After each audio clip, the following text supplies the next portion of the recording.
Hello everyone, এই ভিডিওতে আমরা ES6 এর টেমপ্লেট স্ট্রিং নিয়ে দেখব। ঠিক আছে, তো এর জন্য প্রথমে আমরা একটা ফাইল ক্রিয়েট করে ফেলি, টেমপ্লেট স্ট্রিং ডট জেএস। আচ্ছা, এরপরে এখন ধরা যাক আমাদের কাছে দুটো স্ট্রিং আছে। প্রথম হচ্ছে একটা নেম লাইক ফার্স্ট নেম,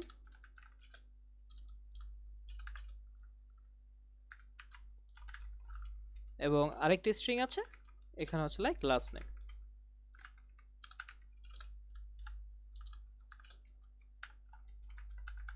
আচ্ছা, এখন যদি আমরা ফুল নেম দেখতে চাই, তার মানে হচ্ছে লাইক পুরো নামটা কি সেটা যদি দেখতে চাই,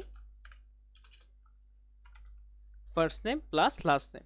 ঠিক আছে, এখন যে জিনিসটাকে আমরা কনসোল করে দেখি, দেখি আউটপুটটা কি আসে আমাদের।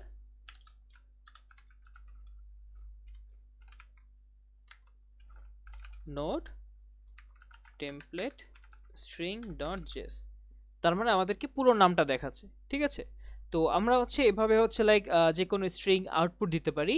বাট যদি এরকম হয় যে আমি কোনো কিছু একটা ডাইনামিক কোনো কিছু চাচ্ছি, যে এই নামটা চেঞ্জ হচ্ছে বারবার, তখন আমরা জিনিসটা কিভাবে করতে পারি? ধরা যাক আমরা জিনিসটাকে হচ্ছে এভাবে করতে পারি যে আমি আরেকটা কনস্ট্যান্ট নিলাম, এবং এখানে আমি ফুল নেম টু নাম আরেকটা নিলাম। ঠিক আছে, এবং এখানে কি করতে পারি, এখানে হচ্ছে ES6 এর একটা সুন্দর ফিচার্স হচ্ছে, এটাকে বলা হয় টেমপ্লেট স্ট্রিং। মানে এখানে আমাদের কিবোর্ডের যেখানে ওয়ান আছে, মানে ট্যাবের উপরে যেখানে ওয়ান আছে, এটার বাম পাশে যে আমি দেই, এখানে এই যে জিনিসটা আসতেছে এটা কাইন্ড অফ বাঁকা বাঁকা। তো এই জিনিসটাকে হচ্ছে টেমপ্লেট স্ট্রিং। এভাবে হচ্ছে কি করবো, এটার ভিতরে আমি যা লিখবো সেই জিনিসটা হচ্ছে আমাদেরকে আউটপুট হিসেবে দিবে। ঠিক আছে, এটা আপাতত উপরে রেখে দিই, এটা এখানে বোঝানোর জন্য রাখছিলাম।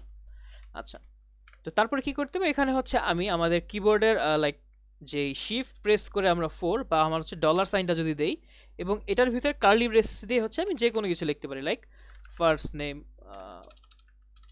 First name. ঠিক আছে, এখানে আমি লিখতে পারি আবার লাস্ট নেম। ঠিক আছে, লাস্ট নেম। তারপরে হচ্ছে আমি লিখতে পারি first name last name is learning ES6। ঠিক আছে, ES6। এখন যদি এটাকে আমরা কনসোল করি, দেখি কি আসে। ফুল নেম টু, এটাকে কনসোল করলে কি আসে, তার মানে Iftikhar Rahman is learning ES6।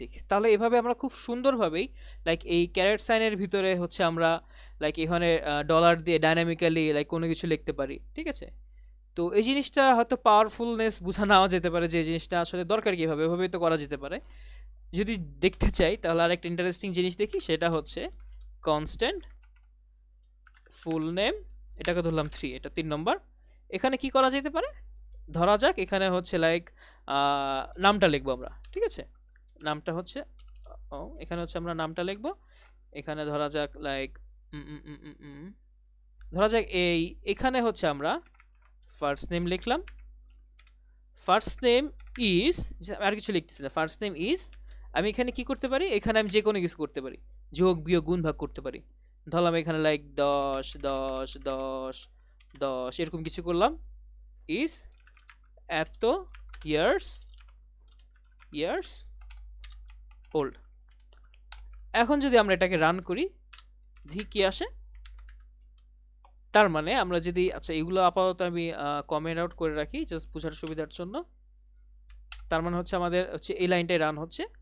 যদি আমরা দেখি, এখন যদি আমরা রান করি, তাহলে কি কি আসতেছে, ইফতিকার ইজ 40 ইয়ার্স ওল্ড। তার মানে হচ্ছে এখানে হচ্ছে আমরা যোগ বিয়োগ গুণ ভাগ যে কোনো কিছু করতে পারি। ধরা যাক এখানে হচ্ছে আমি বিয়োগ দিয়ে দিলাম।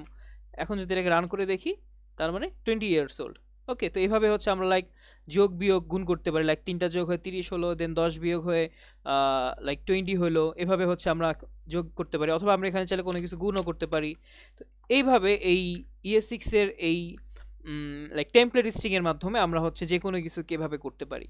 ঠিক আছে, যে আমরা এখানে লাইক একটা ক্যারেটের মতো সাইন দিলাম, এটার ভিতরে ডলার সাইন দিলাম, এখানে হচ্ছে ডাইনামিক্যালি করতে পারি। এখানে হচ্ছে আমরা কাইন্ড অফ ম্যাথ করতে পারি।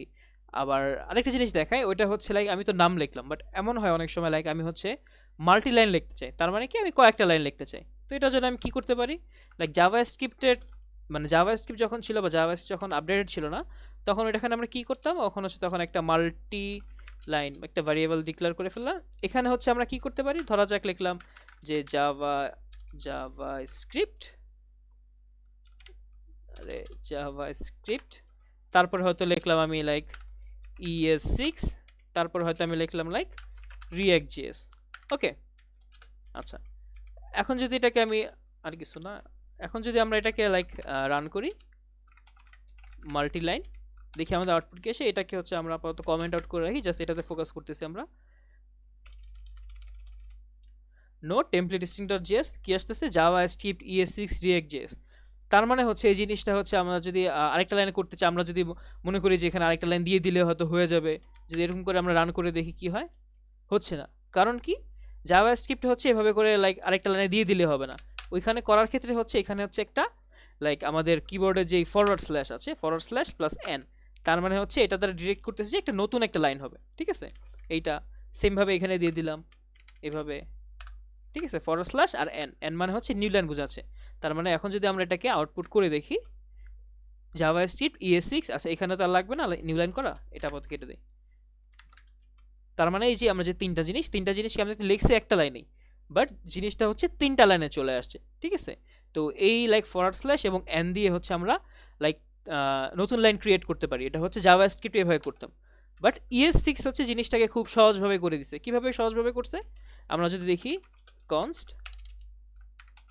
মাল্টিলাইন, ঠিক আছে, এবং এখানে লাইক কিছুই না, জাস্ট সেভ, এই যে ক্যারেট সাইনটা দিব, এরপর আমি যা ইচ্ছা তাই লিখতে পারি, তাই জাভাস্ক্রিপ্ট ইন্টার দিলাম, এখানে লিখতে পারি লাইক ES6, আমি আবার ইন্টার দিয়ে লাইক লিখলাম React.js, ঠিক আছে, আমি তারপর আবার ইন্টার দিয়ে লিখলাম লাইক Node.js, ঠিক আছে। এখন যদি আমি এটাকে সেভ করি, সেভ করে যদি আমি এটাকে লাইক কনসোলে ভিতরে রান করি, এটা হচ্ছে মাল্টিলাইন 2।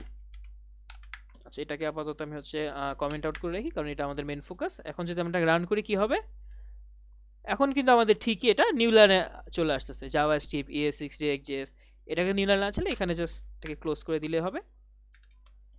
এখন তাহলে তো এইভাবে আর কি খুব সহজে আমরা ES6 এর মাধ্যমে জাস্ট এই টেমপ্লেট স্ট্রিংটা ব্যবহার করে, ঠিক আছে, এভাবে হচ্ছে আমরা লাইক নতুন একটা লাইন ক্রিয়েট করতে পারি, অথবা এই টেমপ্লেট স্ট্রিং এর ভিতরে লাইক ডলার সাইন দিয়ে আমরা কার্লি ব্রেসেস বা সেকেন্ড ব্রেকেট যেটা বলতাম আমরা, ওইটা ব্যবহার করে হচ্ছে আমরা মানে কোনো ক্যালকুলেশন বা যে কোনো কিছু করতে, ডাইনামিক্যালি যে কোনো কাজ করতে পারি। তো এই ভিডিওটা টেমপ্লেট স্ট্রিং নিয়ে ছিল, আপাতত এতটুকুই। দেখা হচ্ছে নেক্সট ভিডিওতে নতুন কোনো টপিক নিয়ে। ধন্যবাদ সবাইকে।